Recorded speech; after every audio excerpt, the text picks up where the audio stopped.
Hey guys, video number 3. Woo! It's dark, if you can tell, because it's like a little after 3 in the morning, and I'm a night owl, and I had to work late tonight, so, yeah, I am hanging out in the van in an undisclosed location behind my office. So, for this video, I want to give you guys a little bit of background, because background is always nice and I like to tell stories. So kind of why I live in a van and what kind of led up to this decision and some of the ups and downs I've had thus far, and kind of catch you up to where I'm at. So although I do plan on doing a lot of how-to videos to sort of give back from all the awesome videos that have helped me along the way. That's helpful, but that can be boring. I always like to hear stories and why people do what they do and how people have ended up in the places they have in their lives and stuff like that. So just a quick video about the background and kind of where I'm at now and what's planned for the summer and that kind of thing. The first I ever heard about somebody living in a van or in a small RV was several years ago. I read an article somewhere, I wish I'd saved it, but I remember it really captured my attention. And I was working at a big company, which I was at for almost 8 years, and I quit just over a year ago. And for 2 or 3 days I got on this kick, like, I'm gonna live in a van, and I told my coworkers and they thought it was funny and that kind of thing. Like, oh, no more commute. I'll just live in the parking lot, and it never really materialized. It was just like the flavor of the week idea that I had. But maybe a year and a half ago, I started thinking about it more and more, and what really sort of got my mind going on it was traveling in Europe. And I've always enjoyed backpacking in Europe and staying at hostels and that type of thing, and actually went to a college for 2 years in England many years ago. And so whenever I've had time and money, I've just loved to see the world as best I can. I've never had a lot of money to do that, and even if I was rich, I don't think I ever would do the 5-star hotel thing. It's just not my cup of tea. So I found this progression that as I would go on these trips to Europe or Central America or the Caribbean, especially when I would go alone, every trip I was progressively packing less and less stuff. And the less stuff I was taking on these little short backpacking trips, and when I say backpacking, I don't mean camping, I mean hostels and that type of thing.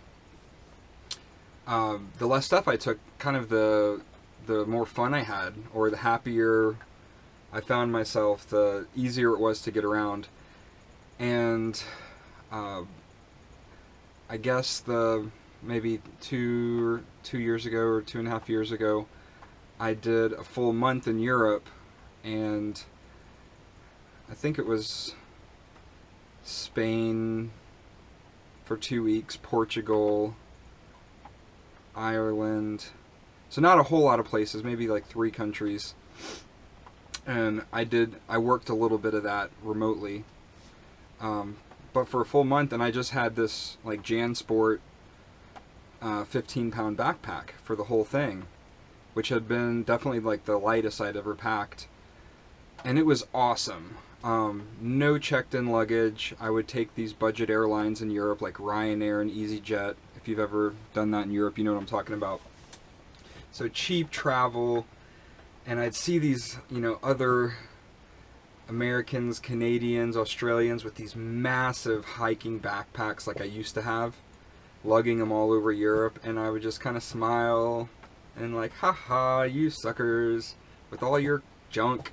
And yeah, so I had to do laundry every other day in the sink, but no big deal. You know, not a problem. And that was kind of when the idea started to plant. Like, okay, so I can do a whole month in Europe with a JanSport backpack that's 15, 17 pounds. Why do I have so much junk back home in my apartment? I have a 972 square foot apartment with all this stuff in it that I rarely use the majority of. And I counted up, when I got home from that trip, I counted up all the seating that I had in my apartment. And it was like 18 or 19 seats that I could have different people sitting at the same time between my sectional couch and my dining room table, and chairs on the porch and chairs in my little office. And I'm like, what in the world am I doing? Like, why can't I transfer some of this, like, I guess you can call it lifestyle, from the backpacking in Europe vacation to everyday life? And that started planting this idea in my mind, like, what are some ways that that could actually work out? I mean, I have to have a place to sleep, I have to have a place to shower, I have to have clothes and a means to clean them, I have to be able to cook meals.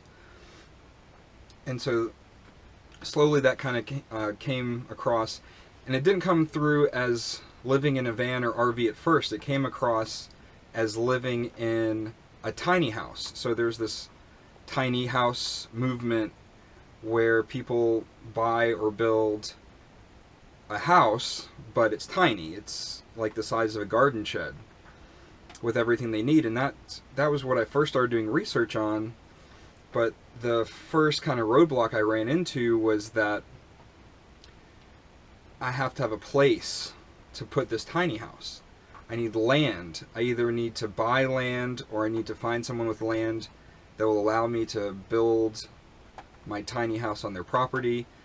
And even if it's awesome, how long will I be happy there? Won't I want to go somewhere else after a year or two? And that's when I started coming across these guys on the internet that were living in RVs or vans. So what is this, 25th? So the end of 2013 is when it really started becoming more of a reality, like a real possibility, as I was doing research. Meanwhile, at my job, some funky stuff was going on. My company had we were acquired by a larger company, so 1,200 employee company got gobbled up by a 25,000 employee company, and some of the growing pains along with that, some other stuff. And I was just sort of getting kind of burned out after so many years. I was a systems engineer, so technology kind of stuff. And I guess it started all coming together. I'd like to say that I planned for months and months and months, and I had all this money saved, and I had an amazing plan, but that's not how I usually do things. It would have been nice. But it all kind of came together quickly. And when I say I was getting burned out, I was getting really burned out at work. It's not that they were treating me poorly, but just the same thing over and over. My entire world was consumed by conference calls and meetings, and I was getting like 400 to 500 emails a day at work. Just corporate America at its worst, in a sense. And it really got to me, so I started getting actually depressed, like really just discouraged. This is not what I want to do with my life. I'm gonna be stuck in this rut forever. I don't know how to do anything else to make money. I have to have enough money to live in this $1,000 apartment and drive my 3 cars. Like, come on, ridiculous stuff. And so I quit. I quit April of last year, so it's been just over a year, and I've never in my life quit a job without another one lined up that I can think of. And this is, this is a big deal. I've been there for 7.5 years. You know, good money. Been in my apartment for 6+ years. No debt.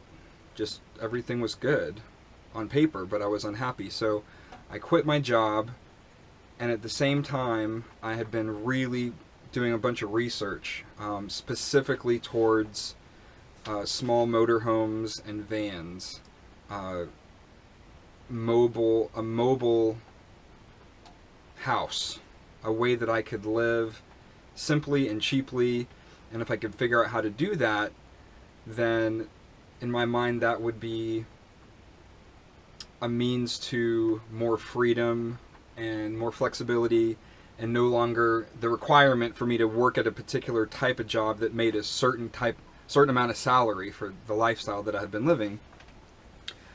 So I quit, and looking back, probably one of the biggest mistakes was that for all those years, financially, I thought I was good because I never paid a bill late. I had plenty of money to blow on whatever. I traveled all over the place in my free time, but I wasn't saving money.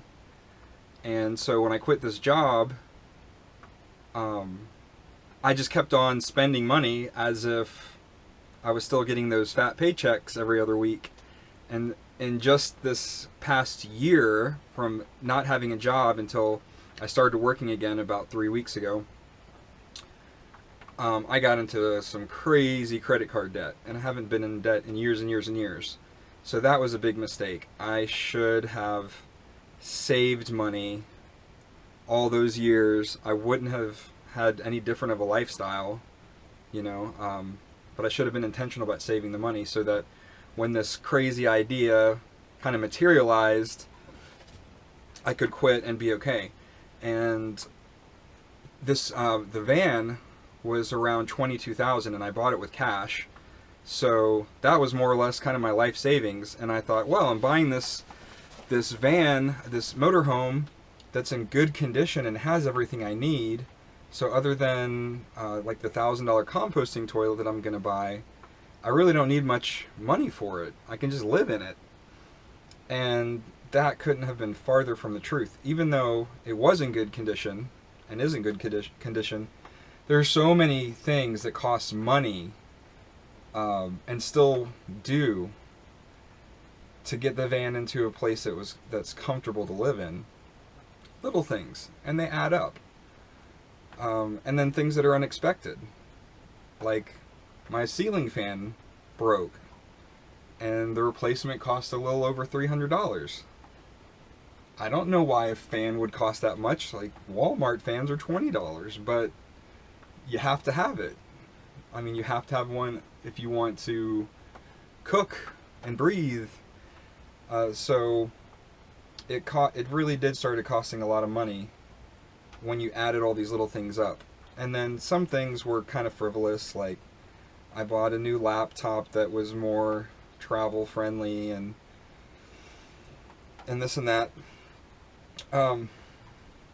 So with that said, now I have a van, I have no job, I have no money and no savings, but no intentions of getting a job anytime soon, and I'm just gonna live in my van and travel around. What that ended up looking like was not this glorious, glamorous travel America like a lot of these guys on YouTube do. It ended up, I moved into my buddy Hector's front yard for about 5 months. So, which I was super thankful for. He didn't ask a penny for me to stay there, and I was able to plug in electricity and all that. But I basically went from living in an apartment and working to living in a van in somebody's front yard and doing nothing. And that didn't help my depression and my discouragement. That just made it worse. And so I spent weeks in my van, kind of isolated from people, and I stopped hanging out with my friends. I stopped going out as much. And I did do a lot of work on the van, but I also did a lot of nothing in the van, just Netflix. And I'm the kind of personality that even if life is golden and I'm happy and everything's awesome, if you give me enough time alone, enough days or enough weeks isolated, I will eventually end up depressed. That's just how it is for me. Like, I have to, even though I'm kind of a shy person deep down and kind of an introvert, the way I'm wired, I have to push myself out there and be social and stay connected with friends and activities and whatnot, or I will just get depressed, period.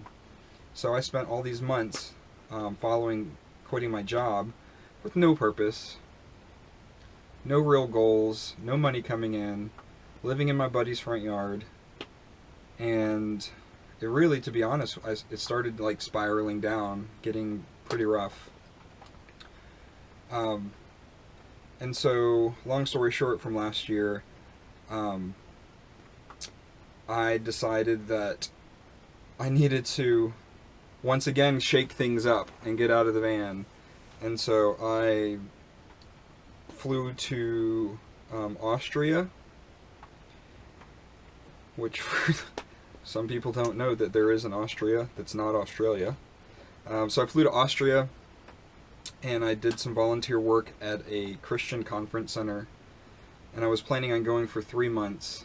I flew out in January of this year, and it was cool, but I got bored, and I went at the wrong time of year when they weren't doing conferences, like in the summer when it's real busy.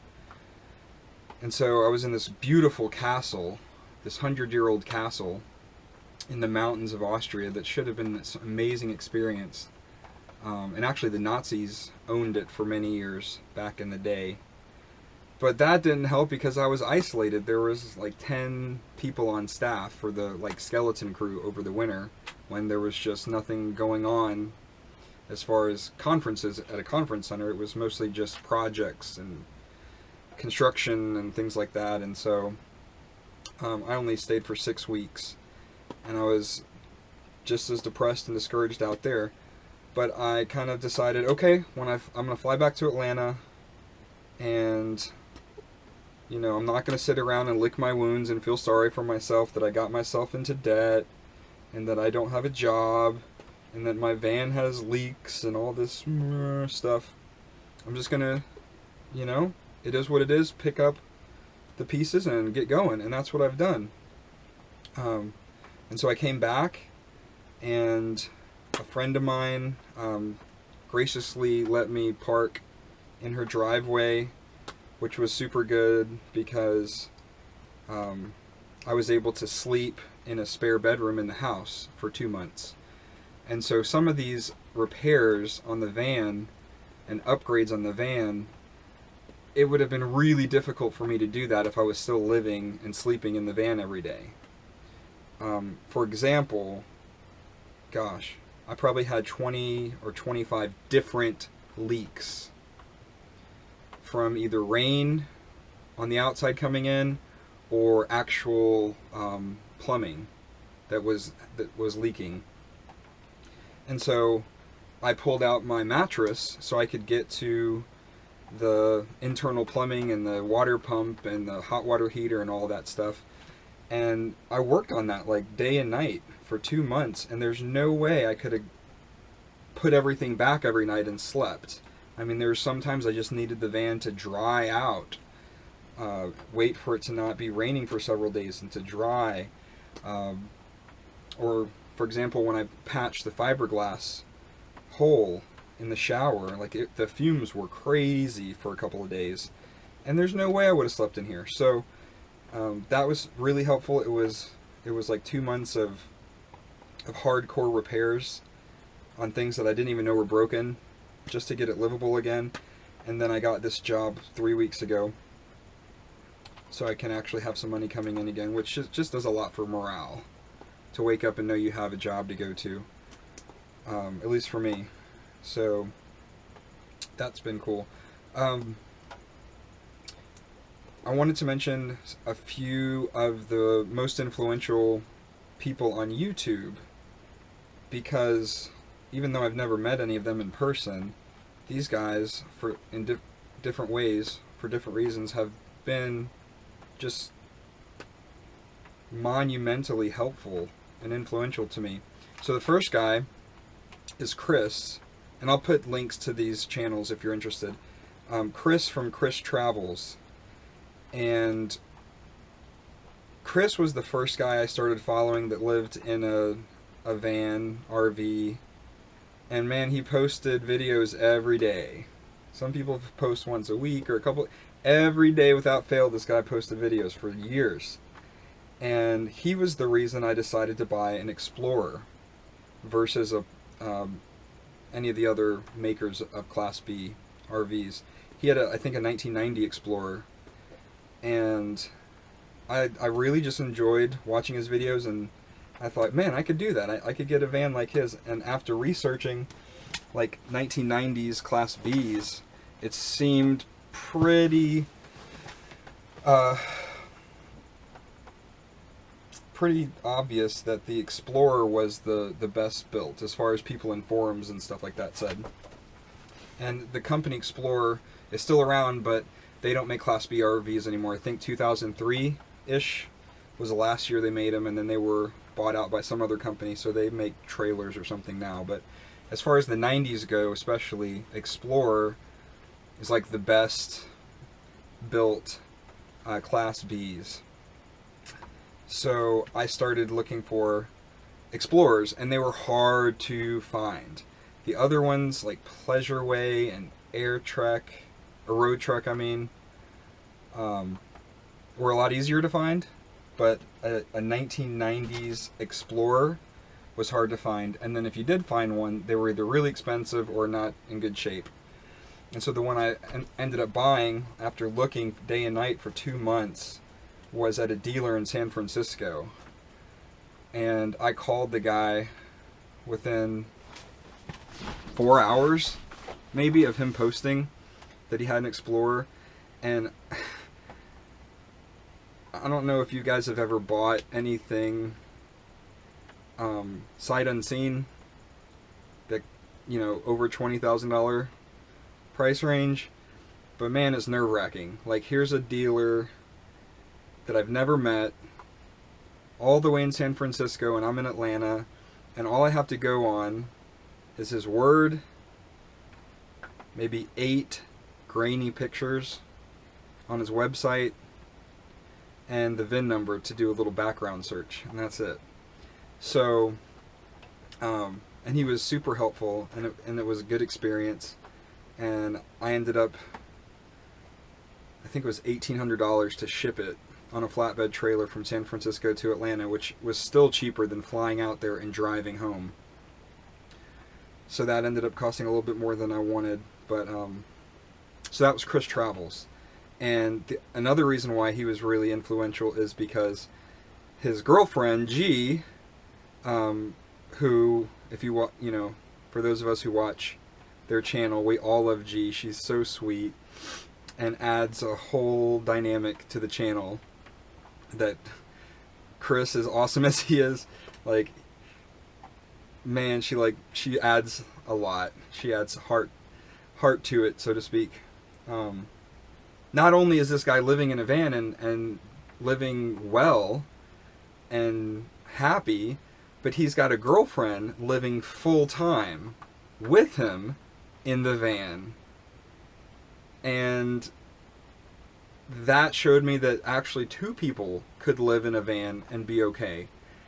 And I don't know how to say this without sounding weird, but G is not some, like, ugly ghetto person. Like, she's a really beautiful, intelligent, normal female.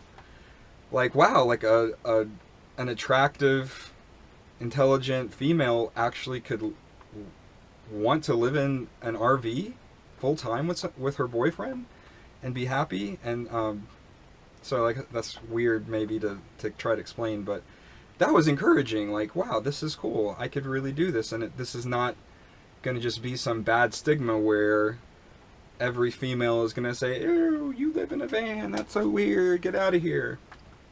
So Chris Travels was the first one, along with Nomadic Fanatic, which I love his videos to this day, especially now he's in a van and not his RV, like a custom van. He was really helpful. My boy Justin Incredible in Vancouver is like my idol. Justin Incredible in Vancouver, that has the same year, make, and model van as me, has the coolest upgrades. He's got a stripper pole, for crying out loud. So not only can someone live in a van or Class B motorhome and be happy or be comfortable, but they can still have game, and they can still excel and be popular. And man, like, since I've watched all of his videos and followed Justin so closely, I can't imagine him as a person living in an apartment. Like, I can't even imagine that. Like, he is designed, he is destined to live, and to live exceedingly well in a motorhome, in a van. And man, to see his upgrades and to see his modifications to the van and to hear his opinions, which whether you like his opinions or not, like, there's no doubting that he's saying exactly what he thinks, which I like that about anybody. He's definitely super encouraging and helpful, and I'm stealing Justin's ideas like every other day. I'm not going to put a stripper pole in here, but man, so many of his ideas, like, I'm planning to do. His propane fireplace that's made for boats is amazing, and it's expensive, but whatever. Like, it's amazing. How many people can have an actual flame visible, like a flame fireplace in their van? That's great. Newer to the list is Happily Houseless, who's also got the same year make and model van, and his videos have been cool. That's how I learned to do the fiberglass patch recently, and I liked it because he wasn't any kind of expert. He had never done it, but he still was willing to take the time to post a quality YouTube video, and I learned from his mistakes in his video and made sure I didn't repeat those. So even that was super helpful. A Clarino is one of the few on the East Coast, up in the Philadelphia area, and he also has an Explorer now. I think he has an Explorer now, and I love watching his videos. Not as common, there's a girl, Corinne, I think her channel is I'm a Alien. She's like on the other extreme. She lives in a minivan and does it like on the cheap. But I've still enjoyed watching her videos. She did one on the top 10 mistakes, and some of them were pretty bonehead mistakes that she was honest about. Like forgetting to close her hood all the way because she was charging her house battery from her starter battery with just jumper cables, and then drove down the highway and the hood blew open and smashed into the windshield and got like dented and has to be held down with bungee cords or something. Like, that's awesome that she would share those lessons so that we don't repeat those mistakes. RV with Tito, for practical stuff, like that's how I learned how to do the oil change on my generator, how to install my 2 new fans in the roof using the proper die-core self-leveling sealant and that kind of thing. And then there's one guy that just disappeared off the face of the planet. His channel name was Delirious Donut, and he came out of Miami, and being that I'm from Atlanta and it's not common to find full-time van dwellers on YouTube that are in the East Coast, I'm like, man, this dude's from Miami, and that's where I was born.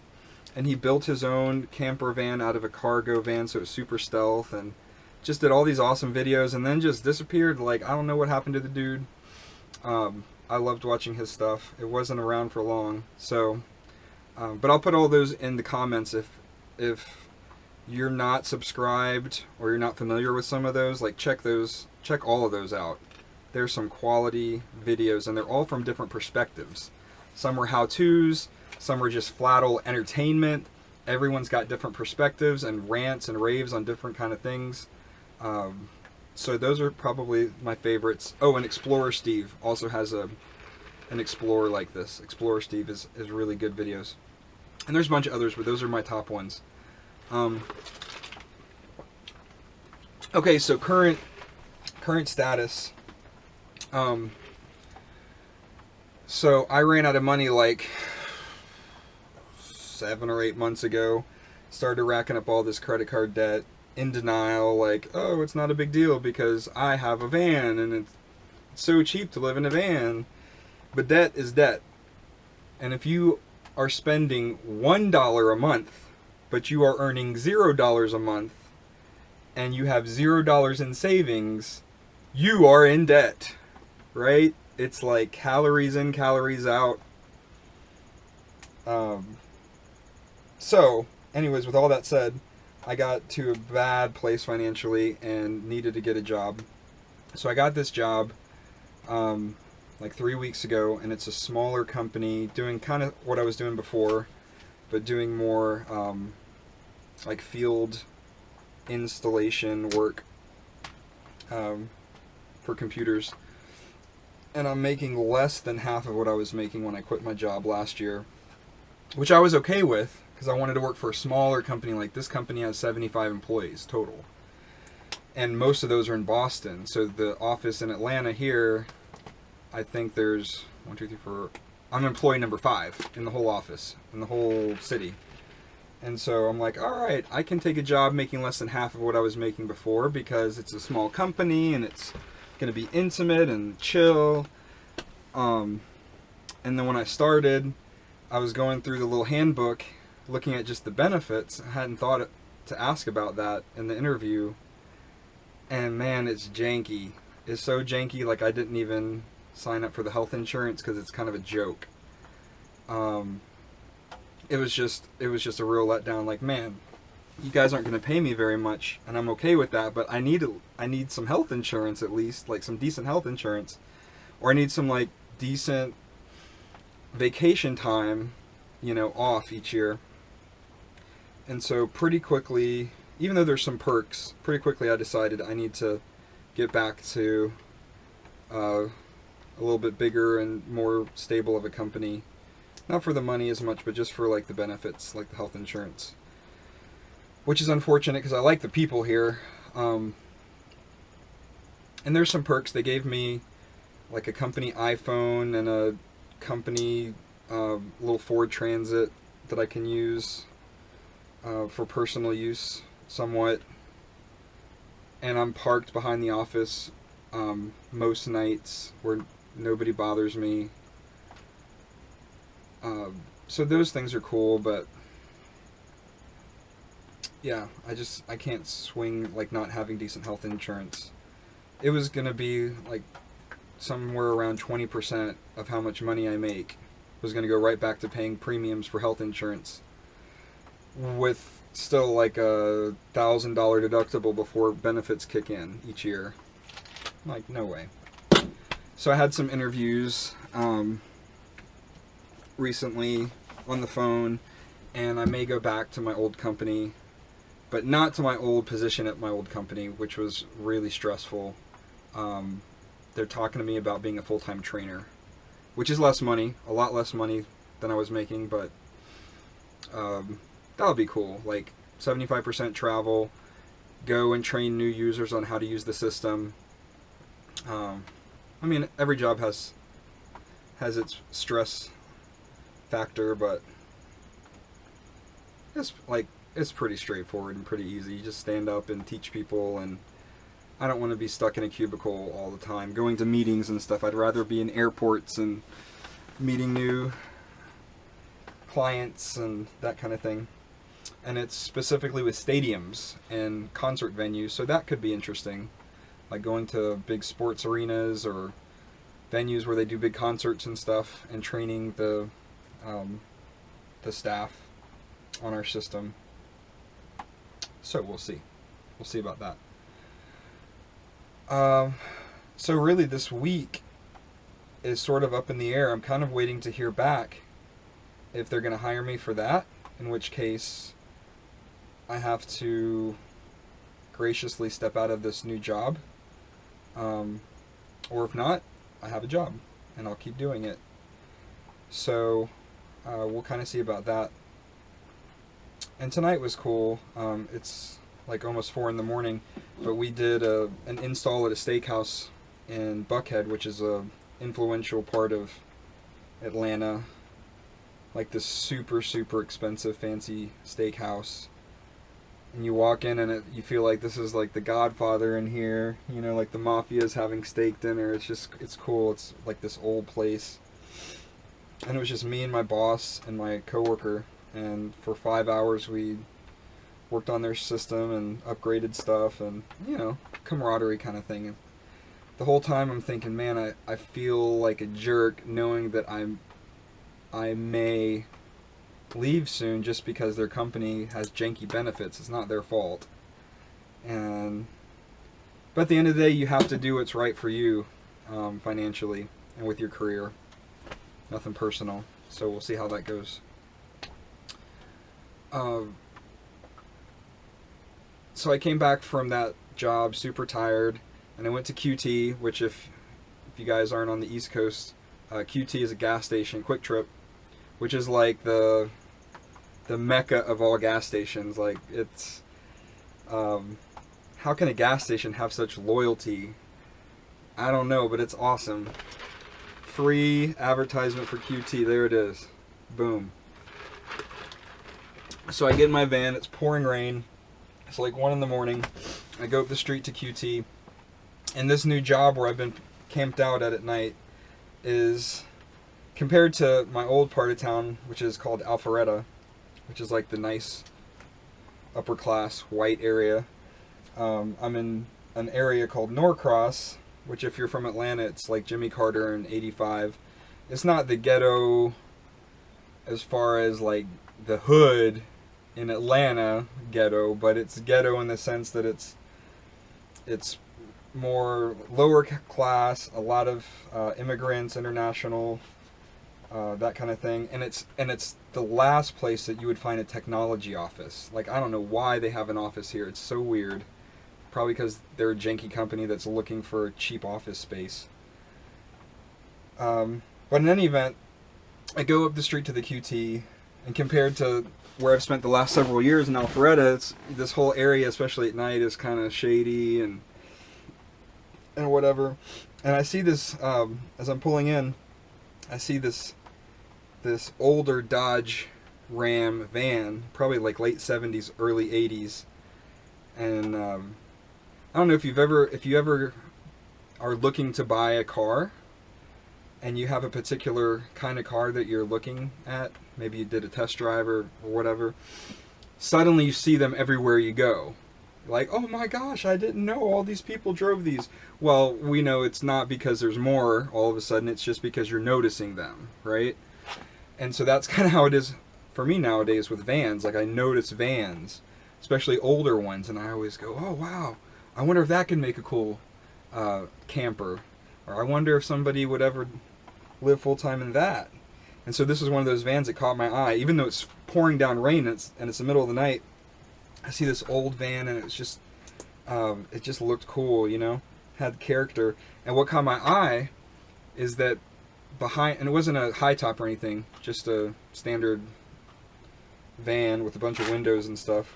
What caught my eye was there was a little hitch on the back that was carrying looked like a very new scooter, like the kind you just sit without shifting the gears, you know, like a nice scooter, like carried on the back of this old van. And I'm like, oh man, I bet that guy lives in his van full time, because I never see that in Atlanta. Like you guys in the West Coast, you see that all the time, especially like Just Incredible in Vancouver. Man, he parks on some of these residential streets, and shows on the video down the street there's like 50, you know, vans and small RVs with people that are obviously full-timers living in, sleeping overnight just in the one street. And in Atlanta, it's not like that. And I talk to my friends like, am I the only guy in Atlanta that lives in a van full-time? Like, other than RVs that are passing through doing cross-country, you never see, hardly ever see, RVs parked at Walmart. And if you do, they're almost always like a retired couple or something.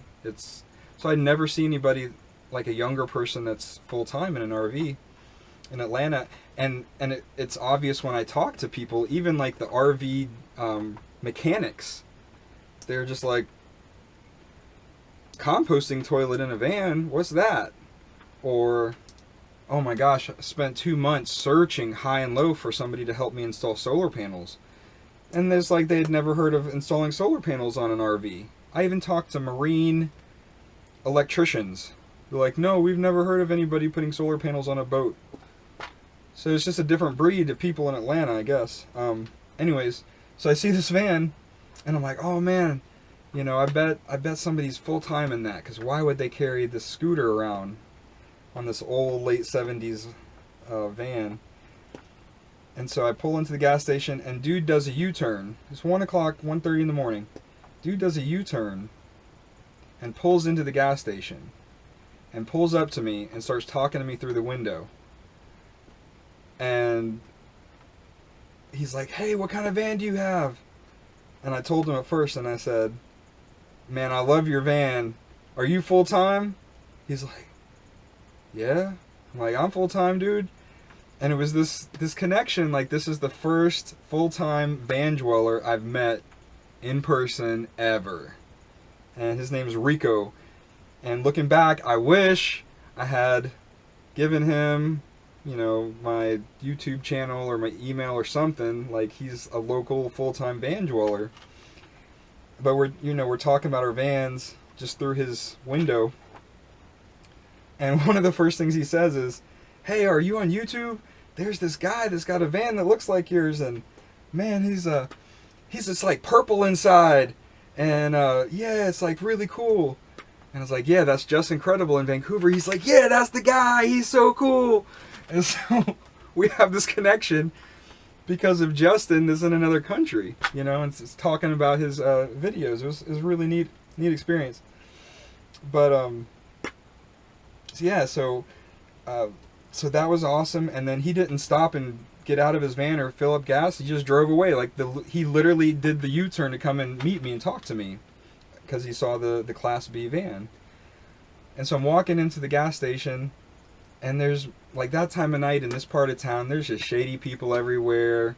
It looks like everybody's just looking you up and down, and they're gonna cut you if they have a chance. And then it's like, on the way in, this one guy's like, what's up, dude? How's it going? You know, looked like a gangster. And on the way out, a different guy that also looks like he's gonna kill everybody's mom and their kids. He's like, how's it going, man? It's a nice night, isn't it? And I got in my van driving back to the office, and I'm thinking, this little, like, I don't want to use the word ghetto, but I'm using the word ghetto. It's this part of town is, in my short time living in this part of town now, it is like 10 times friendlier than what all these years living in like the upper class, well-to-do white suburbs of Atlanta. Like, there, nobody looks at you in the eye unless they're giving you the finger in traffic from their BMW. And here, for whatever reason, people look different, and we judge each other based on appearances or based on clothing or vehicles sometimes, which is unfortunate. But they're just friendly, cool people. Like, they're more willing to say hello without wanting anything They're more willing to make eye contact, make a little conversation. And I drove home from the QT. I say drove home. I drove my home back to the office from the gas station, thinking, I like the ghetto. I feel more comfortable in this part of town where people seem to just be a little bit straight up. Maybe the wealth and the riches does something funny to people. I don't know what it is. I started getting the same way after all these years, and not that I was rich, but living in that part of town where you just kind of keep to yourself and keep to your own people. And if somebody's walking down the sidewalk, it's not like in Europe where people walk everywhere. Someone's walking down the sidewalk, they must be a bum, you know, or they must be unemployed. You know, you see the soccer mom like reach over and lock the doors on the car or something. And I don't know. Just kind of a little thing, but it was eye-opening tonight to just be reminded that money and class does not equate to quality of a person, or genuineness, or whether someone is quote-unquote safe versus dangerous. Like, appearances really can be deceiving. You know, some of the rudest people, some of the nastiest people have the most money. Does that mean that all rich people are like that? Of course not. But that's part of living in the van for me, is not chasing after the dollar, not chasing after where I can make the most money, but chasing after a lifestyle that I can excel in and be myself and be happy and feel free, if that makes sense. And it's a work in progress, because I don't know what that looks like, but at least I have the ability to try some different things now and to figure it out. Lastly, how is my life different now than before? Well, in some aspects it's not different. I'm still cooking meals in my little kitchen. I'm still taking showers. I'm still washing clothes, all the same stuff I did before. I'm still sleeping in a queen-size bed. You know, I'm still working at a office job, day job. But a lot of things have changed. Things that I took for granted in an apartment now are precious. Like, I should pull up some old utility bills just to look at some of the numbers at some point, but like water, for example. In Georgia, we're probably one of the worst states in the United States about like recycling and that kind of thing. Like, we don't care. We don't care. We don't care. And that's sad, you know. But generally, it's just not a priority here, compared to like the West Coast, where those guys have realized that we only got one planet Earth and all that. But yeah, like in my apartment, I took it for granted that you just turn on the tap and water comes out. I just get in my shower and hot water comes out.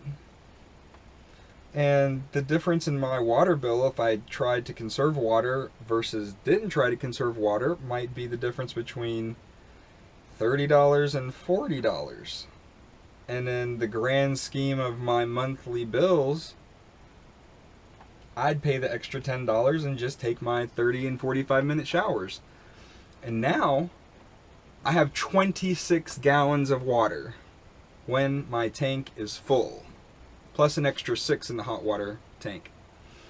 But you can't ever use those 6. It's always just like being replaced. So 26 gallons of water at any given time. Now, I don't pay for my water. I fill it up for free either at a friend's house or like yesterday at a local gas station where they have free water. But I have to drive someplace in my van, pull out my hose, connect it to the water source, stick the nozzle into the tank, and wait and fill it up the same way that you fill up your car with gas. So now when I wash my hands or brush my teeth, that water coming out is limited. It's limited to how much is left in the tank and how often do I really want to be hassled with filling up the tank. And so that's kind of encouraged me / forced me to be more aware. The 26 gallons will last me for a solid week, and that's taking a daily shower and washing hands and that kind of thing, which is pretty good. I easily took a 26 gallon shower every day in my apartment, to put it in perspective. Electricity.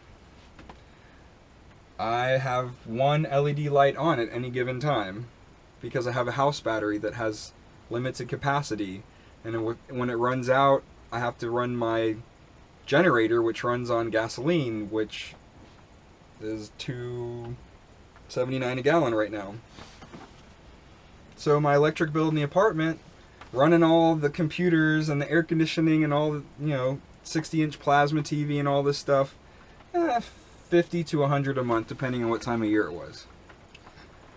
Now, even though a generator doesn't cost much in the sense that I burn, I think it's around half a gallon of gas per hour, I don't want to hear the noisy generator. I don't want to burn through fuel that's in my van's gas tank. And until I get solar panels and that kind of thing, like, electricity is precious. And so I'm careful now, charge my cell phone and laptop and stuff at work in the daytime and that. So, or my hot water heater is 6 gallons, so I can't just sit there and just take endless showers. So all of those things have definitely been different. I have to keep things tidier and cleaner now, because in the apartment, if somebody was coming over, I could just throw a bunch of crap in the closet and be done with it. But you can't really do that in a van. So every day, it's a constant chore to tidy up and to clean up, and it doesn't take long, but equally speaking, it doesn't take long to become a disaster because it's a small space. So that's actually been not too bad at all. I think it's definitely an adjustment to sleep in a van when you're parked in a random place and there's a little voice in the back of your head saying, gee, I wonder if a police officer is going to knock on my window tonight, which has never happened. Or, gee, I wonder if somebody's going to try to break in the van tonight because they don't realize I'm sleeping in the back, and what's that going to look like?